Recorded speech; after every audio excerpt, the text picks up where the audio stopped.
Hello, our story begins in 36 BBY, at the Jedi Temple on Deveron. At the Temple of Edith, Master Shaak Ti had been stationed out here by her own accordance. She was using the temple grounds as a base of operations as she journeyed to other systems in the surrounding area. As a Jedi Master, she was able to be out here by her own decision. She had spent a lot of time in the surrounding systems, and on one of them is where she formed a miniature connection with a merchant. The smuggler type that thought they were the bad guy when in reality, they were the good one. This character and Shaak Ti formed a shallow alliance, one so that the smuggler could aid her with freeing a collection of slaves in transit to Zagiria. He opted to help without her cohesion. This little friendship lasted only a few short months before the smuggler was killed off by a hired bounty hunter. The hunter was then killed by the Jedi Master, who happened to see the incident take place. It wasn't until a few weeks after that Shaak Ti realized there was something more. That something more eventually became Ahsoka. Shaak Ti didn't mean for this to happen, but sometimes one thing leads to another. Because she was a Jedi, Shaak Ti had to make the appropriate choice, whether that be forming an attachment to the would-have-been father or the child to come. The natural bond between mother and daughter was something that could come regardless of intention. It was simply the bond that all mothers share with their children. But Shaak Ti was a respected Jedi Master, something she took very seriously, and believed was important to maintain. Shaak Ti, despite having Ahsoka on Deveron, returned to Coruscant as quickly as she could. She went directly to the nursery so that her daughter could be tested for an M count, to see if she could make it within the order. She herself went to the council to inform them of this happening. She'd been in contact with Master Yaddle about the entire thing, which is why the council wasn't totally surprised when she showed up. After all, it was a pretty rare occasion for one of their members to produce offspring in any manner. This wasn't a forbidden thing, by the way. It wasn't normal, and it didn't happen frequently, but it wasn't like this was the first time it ever happened. Ahsoka's birth was only of concern to the Council because they were curious to see if Shaak Ti had fallen victim to the life of attachment, something that would forbid her from remaining a Jedi Master and a member of their order. Shaak Ti shook her head, informing the Council that, like one of their own, she did not fall victim of that path. She understood the importance of being a Jedi first and a mother second. This was something many on the council were in agreement with. One of the longer-time members of their council was Ki-Adi-Mundi, a man who had several offspring. While his role was different than Shaak Ti's, he was able to remain a Jedi because he never formed an attachment. He was simply a donor to a dying species. Shaak Ti, on the other hand, would not be treated any differently. The Jedi of the council still respected her greatly, and believed that she would likely become a member of their council. It was just a matter of time. When Shaak Ti left, Sidious, a current member of the council, suggested that they promote this. More Jedi should be having children of their own, and this was silenced by Master Saesee Tiin. He told him that they were not going to have another one of these conversations about the livelihoods of the multitude of lives within their order. Sidious believed that it was imperative for them to suggest more Jedi do as Master Shaak Ti do. Their order would thrive from more connection, through more legacy. Caloran Beck was a Jedi with a lineage dating back. So was Plo Koon with multiple family members in the Order. Why shouldn't they encourage it? Yoda reminded the Jedi Master that their order wasn't built through intermingling, it was constructed through galactic community. While Shaak Ti's case was very different, even semi-similar to a former Jedi of this very council, it was important for the Jedi to remember their place. Attachment can lead to jealousy. Cousin of the darkness, that was. Inside the nursery, Shaak Ti watched over her little daughter. When one of the medical droids informed her that Ahsoka's midichlorian count was in the mid-16,000s. She would become a Jedi. Shaak Ti nodded her head. This was good to hear, because the mother was an exceptional individual with a high M count herself. It was no surprise to her that Ahsoka carried a lot of that same talent, now just enhanced. However, Shaak Ti could feel the pull. As a mother, she felt the desire to be a present parent for the child she brought into the galaxy. And instead of caving to such restrictions and burdens, ones that surely would see both herself and Ahsoka removed from the Order, she herself left. Ahsoka would be taken care of, and if Shaak Ti wanted to truly be a good parent, then she would leave and make sure Ahsoka had a normal life, one where she was unburdened by this knowledge. Shaak Ti would therefore take the Barash vow, asking that Master Yaddle watch over Ahsoka. It was at this request that the small Jedi Master understood why Shaak Ti was leaving. The two of them had a very good relationship with each other. Both were some of the most compassionate members of their order, and they could understand the other better than most because of that trait, and several others similar to them. Yaddle promised to be there for Ahsoka while Shaak Ti was gone. She would spend a number of years away from Coruscant. Instead of going to a remote Jedi location, Shaak Ti chose a moon off of Shili, one that was very unpopulated and very peaceful. The serene location she chose gave her the chance to settle into her mind and focus on these feelings. Her entire life had been one bound to the code, and she planned on keeping it that way. Shaak Ti's promise to herself and to her daughter was that she would train Ahsoka, but she would do it without the influence of emotion. Such emotion could deride her daughter from succeeding in her life as a Jedi. This work was very challenging for Shaak Ti. She wanted to badly be a good mother, and her heart was so open, but she continuously shut herself in. What Shaak Ti was able to do was reject detachment, but encourage the embodiment of her emotions. This gave her the chance to be true to the Jedi Code, but more exceptional as a Jedi. Due to her close relationship with Yaddle, it permitted her a chance to be similar to the Elder Master. Shaak Ti typically surrounded herself with individuals whose presence felt like a warm embrace, and in her mid-20s, it felt imperative for her to reach such a status. Yaddle and Plo Koon were two models that Shaak Ti went off of. They both came off like they had normal human attachments, but they didn't share them. Instead, they were embracing with their soul and rejecting with their heart. Not in the negative connotation, but they knew how to be attached without breaking the binds of the Jedi Code.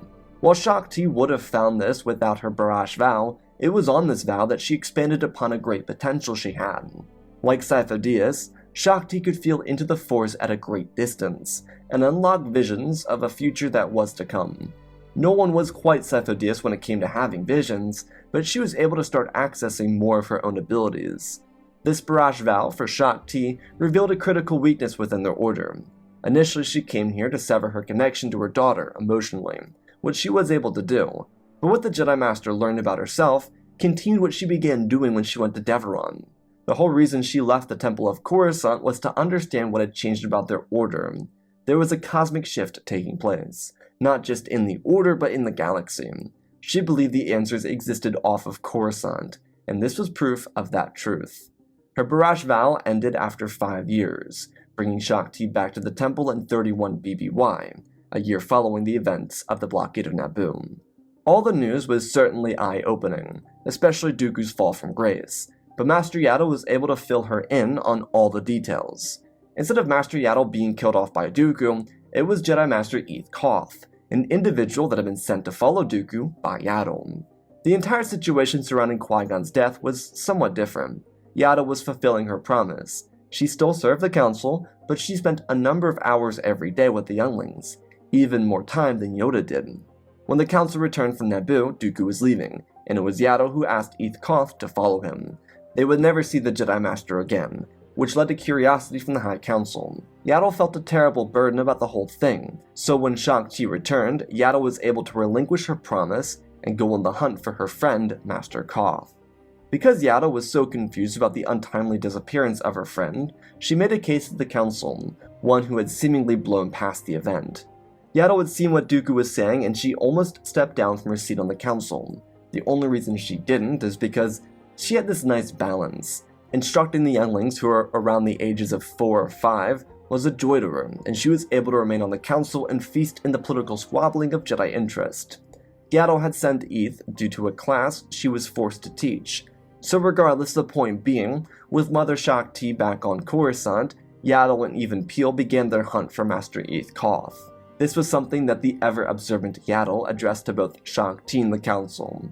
It was important for her to tell Shaak Ti because it was because of her daughter that Yaddle didn't go missing herself. But there was also another reason. Yaddle wanted to impart knowledge to her friend. It had been decided that in the absence of Master Eth Koth, that the Council would move forward, presenting Shaak Ti with a chance to join their ranks. In the past, Jedi Master Eula Braylon had been given a spot on the High Council, but was forcibly removed due to her hiding the fact that she had a child.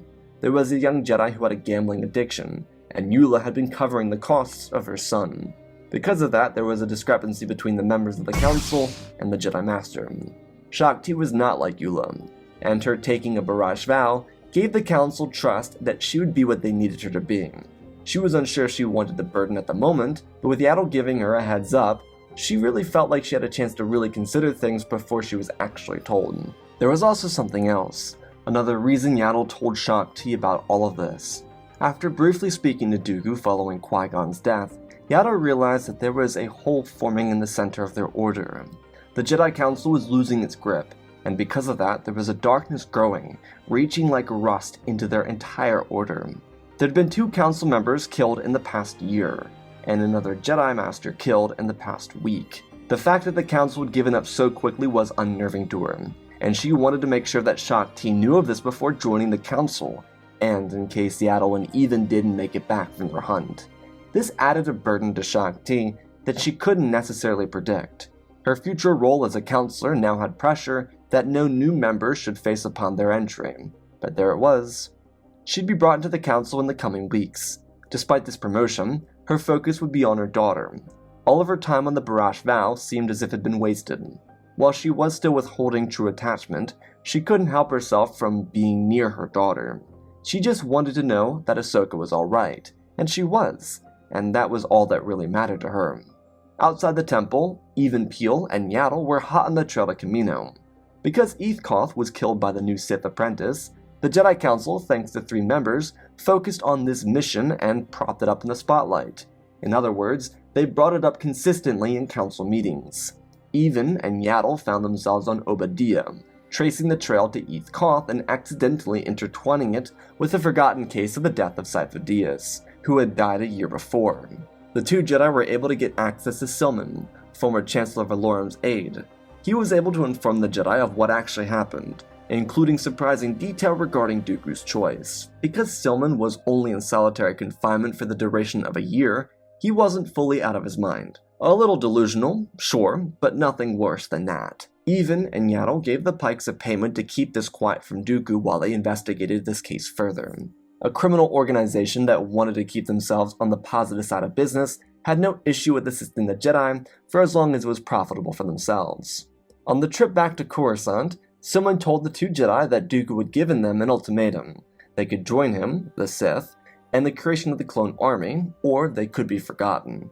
It was Master Sidious, the man who had countless visions of the war to come, who fought back, telling Dooku that he would inform the Council. Dooku's frustrations with the Jedi Council bubbled over at this point, and that's the last thing Silman remembered before waking up inside the prison cell. With information like this, it was proof that the Jedi couldn't give Dooku a chance to flex his vast wealth or his political aspirations in the galactic sphere. His desire for change led him down the wrong path. With Sidious' death being uncovered and a system named Kamino being referenced, it was time for their case to expand. Following this, a great change would unfold. Tyrannus would have to move the Kaminoans from their position on Kamino. There was a lot of money on this project, which meant backup scientists needed to move to Bora Vio, a shut-down Kaminoan outpost, to start on this clone army for real this time. Because the Jedi arrived with such a presence, it forced the Kaminoans, including Nala Se and Lama Su, to give up all their research. This case was huge, and it forced Palpatine to encourage a ban on galactic cloning, and the headhunt for insurrectionist Dooku of Sereno. The entire situation backfired heavily on the Sith, because Yaddle and Even found out what had happened. But this didn't stop the Jedi's resolve. Now that it was clearly apparent that the Sith had their hands in everything, a collective council vote and voice of Yaddle, Even, Plo, Depa, Shaak Ti, and Mace decided that the best path forward was to spread out and begin searching more thoroughly for the Sith. They also informed all Jedi to avoid contact with Dooku. He was a fallen individual capable of killing Council Masters, being that they assumed Master Koth died at Dooku's hands too. For Shaak Ti and her daughter, this didn't change a whole lot, but the wider order itself shifted into a position of self-defense and protection. They didn't want the Sith to get the upper hand on them, and now that the clone army was no longer going to be created, this left a gap in the Sith plan. Also, with Dooku not really a viable option for civil war, Palpatine needed to find a replacement. The issue with losing Dooku, because of the Jedi headhunt, was the fact that Palpatine couldn't just use any politician. His interest with Dooku was his vitriol towards the Republic, and how he can manipulate a conversation into making the Jedi and/or Republic sound oppressive. So much about what worked with Dooku was the fact that he had a voice that carried weight. The politicians that could be chosen weren't viable options because they simply were just cogs in the system. They had very little value in the eyes of Palpatine, because at the end of the day, Their interest was self-motivated. They would never willingly risk everything unless they had total belief in that something getting them the power they wanted. Master Shaak Ti continued to be observant of her daughter's natural progression within the Order. Similar to Master Eula Braylon, she favored her student more than she did any other youngling. But the difference between herself and Eula is Shaak Ti didn't do it to a degree that would get her removed from the High Council. Her focus was on ensuring Ahsoka grew into a successful Jedi. In the years that followed, Shaak Ti continued to find presence on the Council, and her daughter was eligible to become a Padawan. By the time Ahsoka was 14, there was no Clone War. The political battleground was tense, but a galactic divide was nothing more than a what-if. People didn't want conflict, and despite Palpatine's best efforts, there wasn't enough going for him to start one. He needed to punish the Trade Federation for their attack on Naboo, but the Federation itself also didn't have enough pull to get a political movement to turn against the Republic. It was an unfavorable situation for the Sith. Dooku wasn't dead, but he also wasn't totally useless. His goal had been to turn Jedi against the Order and move the hearts of politicians. But truthfully, in Palpatine's eyes, he was simply someone that had a heartbeat, but didn't deserve one. He was a true means to an end, and Palpatine didn't know how much more power he could grasp before his own time was up within the Senate. He did try and manipulate other Jedi, but there was a severe disconnect between the Jedi and the Republic. The Order spread itself out in an effort to find Tyrannus and the Sidious figure that Silman had mentioned. The former aide to Valorum was still safe and under Jedi protection. The Council believed that Dooku's change came from political manipulation, so they believed full-heartedly that the Sith were working within a governmental body. This did not mean the Republic. This could be any local or system government. This set the Order on a path to separate itself from the Republic. This led to Palpatine-related oversight on the Jedi, but it didn't really resonate with the Senate. They didn't care that the Jedi pulled away just a little. It wasn't that big of a deal to them, so Palpatine taking it personally made them question his leadership. Sidious had attempted other plans, but they fell through, and without the clones there was just a droid army, though this did lead to another realistic possibility. If the Senate removed him, or voted him out of office to a successor, then he could just use the droid armies to take over. He didn't want to do that, because it was the best way to lose galactic support. No one wanted to be oppressed, they wanted a champion. Palpatine wanted to try this in a peaceful way to ensure longevity and support in his name, regardless of his role, so starting a war with the droid army wasn't number one on his list. The Council allowed Shaak Ti the ability to train her daughter, because in the years since she came back from her Barash vow, she had proven that there wasn't an emotional attachment, further than simply the idea of being master and apprentice, which made everything easier on their minds. They liked having her as a member of their council, no need to forcibly remove her from their ranks. Shaak Ti and Ahsoka were very close, but the daughter did not know that her teacher was her mother. It was hard for Shaak Ti to keep it a secret. Initially, she planned on keeping such information a secret from her daughter forever, but then she came to the conclusion that she would likely wait until Ahsoka became a knight, which surely would come quickly. Unlike some of the other fresh blood inside the Order, Ahsoka got relatively pampered treatment, due to her status as daughter of Counselor Shaak Ti. When she became her mother's apprentice, she knew that their bond was strong, but there was no indication of why their bond was so strong. So without a clone war expanding across the galaxy, Jedi Knights and Masters were tasked with difficult missions. Unlike typical Jedi missions, the Order now focused on preventing a potential war because it was on their list. They knew what was going to come and they had to stop it. While the Confederacy was never framed due to politicians being exactly what Palpatine feared them being, weak, and Dooku being blacklisted from the galaxy, Palpatine had to use a backup plan. All of his peaceful attempts had fallen through. Peaceful being a rise to power from inside the Republic and not a full-blown Sith invasion. Because of this failure to create a galactic divorce, a separatist movement formed with the mega-corporations that had seats inside the Republic were tasked with creating a massive droid army, and they would conquer the galaxy through oppression instead. Due to this investigation for Dooku remaining open and the Council keeping their eyes out for the traitor, they were in turn learning about this massive military force that was growing. Because the Jedi had pulled back from the Republic, they decided to focus on their mission statement. With Borovio being discovered before any real cloning could begin, the Jedi used Anzellan droidsmiths to assist them. The Anzellans were some of the best at their work in the galaxy, and a bundle of them from Kijimi were enlisted. The Jedi spent time analyzing the droids for this future droid military, and then they cracked the code. Knights and masters, or duos of Jedi like Shaak Ti and Ahsoka, were sent out to implant the glitch. What it was just that, a glitch.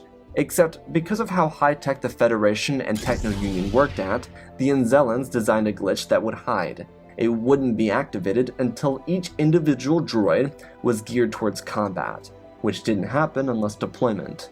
At that, the droids would undergo a number of different orders. Some of these would be self-destruct, others would be target leadership, in most cases being Cato-Nemodians, or their final malfunction would be turning on each other. Main point being, if the Separatists made a move, the military would crumble in on itself, and it was something the Techno-Union and Trade Federation mechanics wouldn't be able to locate. It was such an intricate glitch created by the Anzellans. During this mission, many of which Ahsoka and Shaak Ti took, they spent their time connecting. So much of their bond developed outside of the temple, because it was on these missions where Shaak Ti could be a mother without worrying about the Order looking down on it. The thing too, with Ahsoka, is that despite the extra care she received inside the temple, she was very similar to her father. She was rogue, excitable, and even a bit of a backtalker. It was all relatively fine with Shaak Ti anyways. While she never really had firm attachments to the smuggler, she did appreciate that Ahsoka wasn't just a clone of her. It made their personalities rely on actually meshing instead of reliance on being familial and as a duo. Ahsoka's training with her mother went smoothly. As daughter and apprentice to a counselor, she definitely got a chance to exist within the spotlight, but it never got to her head because Shaak Ti knew how to maintain humility for her daughter. Despite having the natural talent, it was a little bit more refined and even just a little bit held back. Shaak Ti was never overbearing as a master, but she did want to make sure her daughter was never seen as unfavorable to the Council. She hoped for Ahsoka to have a long and successful career as a Jedi. When Ahsoka's training was finished at the age of 19 in the year of 17 BBY, she was fully capable as a Jedi Knight. Shaak Ti had done her well, and it was here where Master needed to make a decision, one that she reluctantly decided against making. Her fear was that she would upset Ahsoka. The relationship was strong, and it was loving, even by Jedi standards. So while it felt like lying, she believed it was simply better for the two of them to continue being Jedi without having the added worry or stress that would come with being known as mother and daughter. It could also disrupt the way Ahsoka put things into perspective as a young Jedi. And despite the burden it had on Shaak Ti, it was better in her mind for the burden to be on her rather than her daughter. Outside of this, Palpatine had lost his election. He hadn't secured a new apprentice because of the way the Jedi had been operating, and so he sent a very elder and decrepit Dooku, one nearing his 90s, to the Federation and Union to start the Galactic War. Tyrannus would be the face of the operation, and Sidious would remain the shadow in the dark. A month or two after the new Chancellor rose to power, there'd be a move on the Republic territory by an outside group bearing the emblem of the Sith. However, it was clear to most that these vessels were produced by the Trade Federation. Sidious and Dooku sent their main fleet to Kuat so that they could shred the Republic fleet. It was a brilliant plan. After Kuat, there'd be nothing that the Republic Navy really had. It was an era of peace. The Republic had some warships, but not an actual military. It was pretty weak, militaristically speaking, aside from sector authorities. Regardless, when the Sith fleet dropped out of hyperspace, the glitch planted by the Anzellans and Jedi went to work. While battle droids may have not been on the ground, instead inside of bridges of ships, crews went completely haywire. Tyrannus was sitting in the capital ship when some of the battleships started to target each other. The Republic had a small defense force, with the relatively new Venator model, one that kind of existed for pure defense. The Republic had nothing to prepare for this attack, and they didn't need to. Within the first hour, the Sith fleet turned on each other, and Dooku was killed in a collision with his ship because a Lucrehulk tried to jump to lightspeed and instead slammed into the back of the Sith fleet.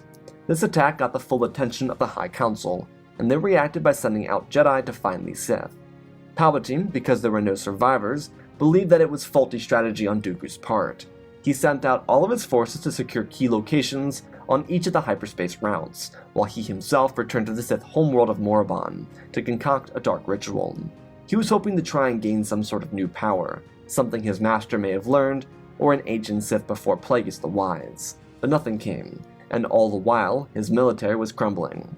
A Jedi task force of counselors was sent to Sith homeworlds, and Sidious would be killed in the middle of his ritual, not even intentionally either. The Jedi triggered a trap within the temple, and a pillar dropped down on Palpatine when he was entirely absent from his physical body. This left his soul to be trapped, swimming around aimlessly in a universe without a home, and without a peaceful end. These Sith attacks, which had millions of battle droids showing up to dozens of systems, would result in a grand total of about 2,000 casualties, mostly because imploding battle droids sent shrapnel everywhere. The few of the 2,000 that didn't survive would be memorialized, while the Republic itself would counter with what little it had. These wouldn't be large battles, rather simple skirmishes to show the incompetence of the Federation, Union, and other megacorporations that attempted a vile takeover.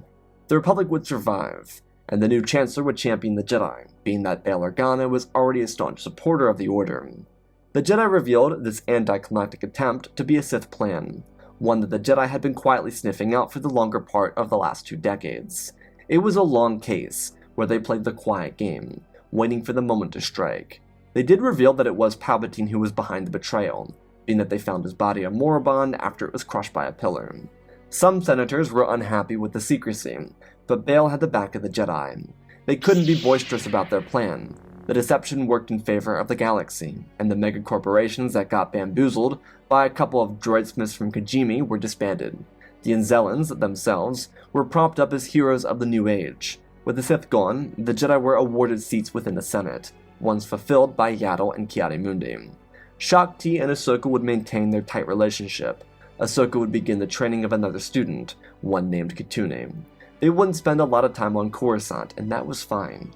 The Order had since expanded due to their hunt for the Sith, and now that they were gone, it was imperative for them to maintain control over territory outside the main core, Inner Rim, and Mid-Rim. This would begin the Age of Enlightenment, as a Republic led by Bail Organa and the Jedi would strike at the Outer Rim and hunt down the crime lords. Ahsoka would never come to know about the lineage she came from, but it would be through a mother's love that her life was fulfilling, and through such love that the galaxy could be healed without a galactic divide. And that, my friends, is our story. Again, special thanks to all the patrons: General Wells, Darth Maelstrom, Ozpin, Darth Vitiate, Seju Jagger, Groot36, Hunter Belden, Rosebird, Angel Dust, Alexander Reese, The Beginning and End, Jango Fett Clone, Nick5098, Ben Ingram, The Big Red Pure Mark, Diamond Constant, Darth Nemesis, Lord Tib, CC2024, Galava Gaming, Tristan, Mandalore, Sir William 1767, Darth Revan, Granted D. Bane, Laliant, Sky Guy, Penguin, Cullen Rooney, Shark Midori, RJ38, Nick, Michael Erlinger, The Last Jedi, Apollo, Weewa670, Annika Stank Runner, CT7567, Toaster Oven, Oz of Oz, Darth Nox, The Eternal Padawan, Joshua Tem, Johnny DeGuin, Sense Skeleton, Jedi Sloth, Mr. Yeet Gamer, Lord Callie, Youngling Slayer 66, Man Studios, Anakin003, Lord Draken, 46 Star Wars, Erebus, Rex the Wolf, Man with Few First Names, Darkseid46, Baron Joshua, and Lord Deadwing. For supporting the channel, smash that like button. Let's talk about this story. So I wanted to depict a difference between Shaak Ti and Eula Braylan. I've used Eula before in past videos like Dooku joined the High Council, but here I wanted to show that Shaak Ti is a true Jedi. I think Shaak Ti is one of the purest Jedi, but I don't think she would ever conform to attachments. I think she would just stay as a Jedi. I think she's very much so a true Jedi in that aspect. And I wanted that to be like this edge in the video, where you think she's going to inform Ahsoka, but she decides not to. Because I think as a mother, I think she would realize that there would be a certain burden that would come with it, recognizing the own burden that she felt knowing the truth, and not wanting to impart that to Ahsoka. As for the main difference here, I also wanted to go on a route that didn't involve the Clone Wars. I use the Clone Wars a lot, and I really wanted to go a route where the Clone Wars can never functionally happen in this universe, because I think it leads to a much more unique and different scenario in the context of a what if. So I hope you all enjoyed this different, more mysterious story with a side of wholesome pee-pee. But I love you all, spread the love, and always remember, my friends, may the Force be with you.